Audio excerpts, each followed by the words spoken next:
हरे कृष्णा हरे कृष्णा कृष्ण कृष्णा हरे हरे हरे रामा राम राम हरे हरे।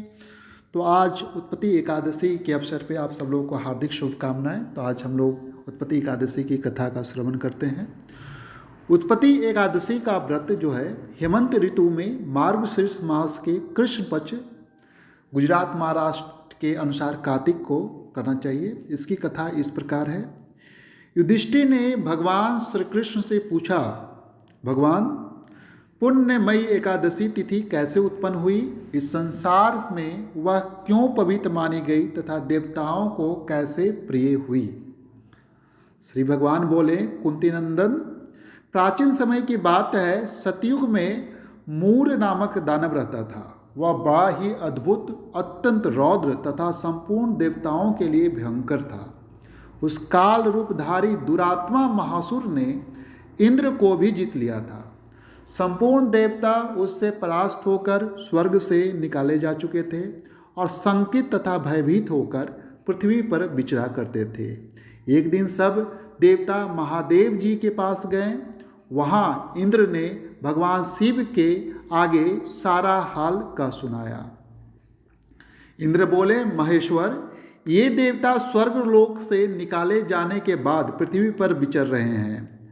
मनुष्यों के बीच रहना इन्हें शोभा नहीं देता। देव, कोई उपाय बतलाइए, देवता किसका सहारा लें।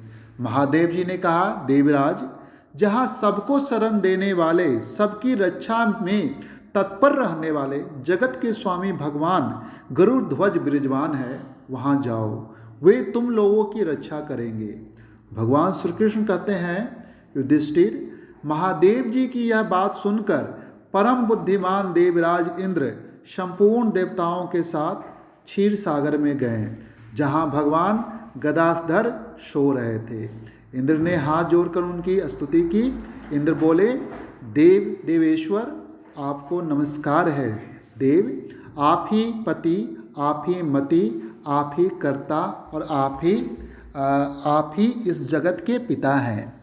देवता और दानव दोनों ही आपकी वंदना करते हैं। पुंडरीकाक्ष, आप दैत्यों के शत्रु हैं।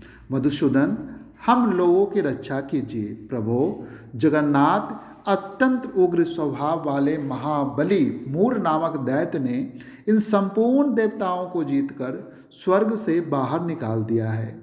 भगवान देवेश्वर, शरणागत बंसल देवता भयभीत होकर आपकी शरण में आए हैं। दानवों का विनाश करने वाले कमल नयन भक्त वंशल देवेश्वर जनार्दन, हमारी रक्षा कीजिए, रक्षा कीजिए। भगवान, शरण में आए हुए देवताओं की सहायता कीजिए। इंद्र की बात सुनकर भगवान विष्णु बोले, देवराज, यह दानव कैसा है, उसका रूप और बल कैसा है तथा उस दुष्ट के रहने का स्थान कहाँ है। इंद्र बोले, देवेश्वर, पूर्व काल में ब्रह्मा जी के वंश में तालजंग नामक एक महान असुर उत्पन्न हुआ था, जो अत्यंत भयंकर था। उसका पुत्र मूर दानव के नाम से विख्यात है। वह भी अत्यंत उत्कट, महापराक्रमी और देवताओं के लिए भयंकर है। चंद्रावती नाम से प्रसिद्ध एक नगरी है, उसी में स्थान बनाकर वह निवास करता है। उस दैत्य ने समस्त देवताओं को परास्त करके उन्हें स्वर्ग लोक से बाहर कर दिया है। उसने एक दूसरे ही इंद्र को स्वर्ग के सिंहासन पर बैठाया है। अग्नि, चंद्रमा, सूर्य, वायु तथा वरुण भी उसने दूसरे ही बनाए हैं। जनार्दन, मैं सच्ची बात बता रहा हूँ, उसने सब कोई दूसरे ही कर लिए हैं। देवताओं को तो उसने उनके प्रत्येक स्थान से वंचित कर दिया है। इंद्र की यह बात सुनकर भगवान जनार्दन को बड़ा क्रोध आया। उन्होंने देवताओं को साथ लेकर चंद्रावती नगरी में प्रवेश किया। भगवान गदाधर ने देखा कि दैत्यराज बारंबार गर्जना कर रहा है और उससे परास्त होकर संपूर्ण देवता दसों दिशाओं में भाग रहे हैं।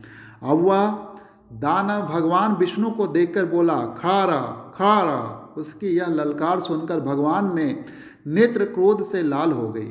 वे बोले, अरे दुराचारी दानव, मेरी इन भुजाओं को देख। यह कहकर श्री विष्णु ने अपने दिव्य बाणों से सामने आए हुए दुष्ट दानवों को मारना आरंभ किया।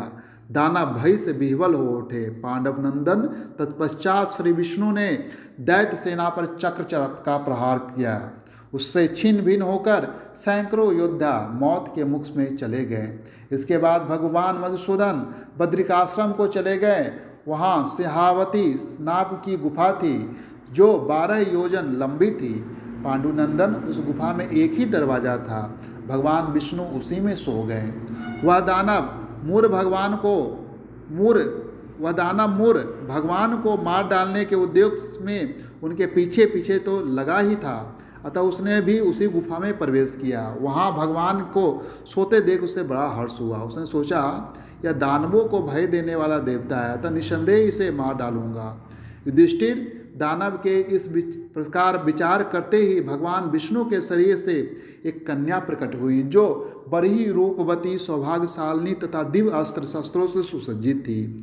वह भगवान के तेज के अंश से उत्पन्न हुई थी। उसका बल और पराक्रम महान था। युधिष्ठिर दानवराज मूर ने उस कन्या को देखा। कन्या ने युद्ध का विचार करके दानव के साथ युद्ध के लिए याचना की। युद्ध छिड़ गया। कन्या सब प्रकार की युद्ध कला में निपुण थी।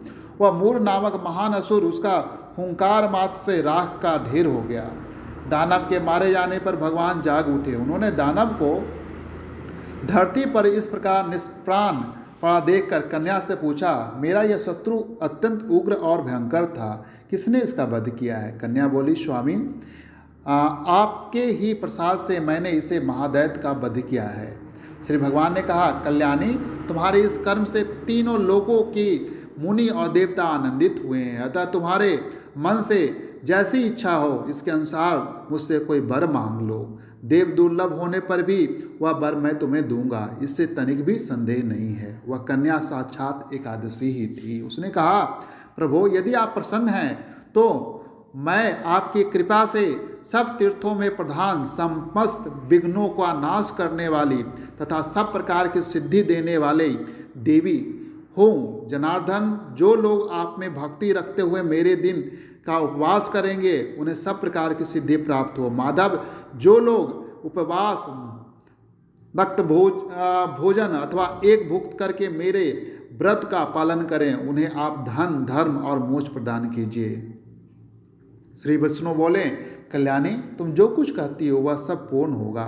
भगवान श्री कृष्ण कहते हैं, युधिष्ठिर, ऐसा वर पाकर महाव्रता एकादशी बहुत प्रसन्न हुई। दोनों पक्षों की एकादशी समान रूप से कल्याण करने वाली है। इसमें शुक्ल और कृष्ण का भेद नहीं करना चाहिए। यदि उदय काल में थोड़ी सी एकादशी, मध्य में पूर्व द्वादशी और अंत में किंचित त्रयोदशी हो तो वह त्रिस्पर्शा एकादशी कहलाती है। वह भगवान को बहुत ही प्रिय है। यदि एक त्रिस्पर्शा एकादशी को उपवास कर लिया जाए तो 1000 एकादशी व्रतों का फल प्राप्त होता है तथा इसी प्रकार द्वादशी में पारण करने पर 1000 गुना फल माना गया है। अष्टमी, एकादशी, षष्ठी, तृतीय और चतुर्दशी ये यदि पूर्व तिथि से विद्ध हो तो उसमें व्रत नहीं करना चाहिए। परिवर्तनीय तिथि से युक्त होने पर ही इसमें उपवास का विधान है। पहले दिन में और रात में भी एकादशी हो तथा दूसरे दिन केवल प्रातःकाल एक दंड एकादशी रहे तो पहली तिथि का परित्याग करके दूसरी तिथि की द्वादशी युक्त एकादशी को ही उपवास करना चाहिए। यह विधि मैंने दोनों पक्षों की एकादशी के लिए बताई है।